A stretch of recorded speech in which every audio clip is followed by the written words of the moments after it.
Maryland, Congressman Andy Harris. Congressman, thank you so much for joining us. Hearts are with everybody in Maryland right now with what's happening.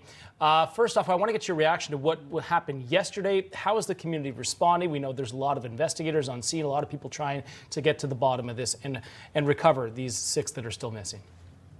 Well, that's the most important thing. The first thing we have to do is we have to recover the victims. But soon after we recover the victims, we have to plan on how we're going to get the Port of Baltimore open. And then in the long term, how we're going to rebuild the bridge.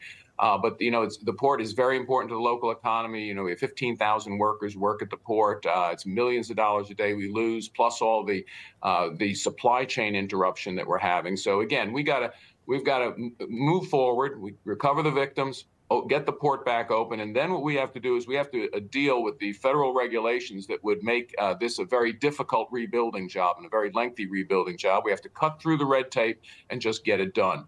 Yeah, you want to see everyone working together on this. President Biden spoke briefly on the bridge collapse yesterday. Take a listen. As I told Governor Moore, I've directed my team to move heaven and earth to reopen the port and rebuild the bridge as soon as humanly possible. And we're going to work hand in hand with the support of Maryland to support Maryland and whatever they ask for. Do you plan to go to Baltimore, sir? And if so, how quickly? I do, and as quickly as I can. So he said the exact same thing last year to the people of East Palestine, Ohio. He said he would be there soon. He would be there as quickly as he could.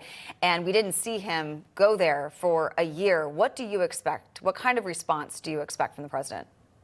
Well, Baltimore's a little closer, but again, it's not important for whether or not the president comes to the site. What's important is the president goes before Congress and says we have to cut the regulatory burden, the red tape to get this project done. Because the fact of the matter is when you put in project labor agreements, you put in environmental regulations, you put in all these standards, this could stretch out for years, and the president has to call immediately to reduce the regulatory burden in this project to get that important pathway open, because that's the only way that hazardous materials can come down the I-95 corridor without long detours.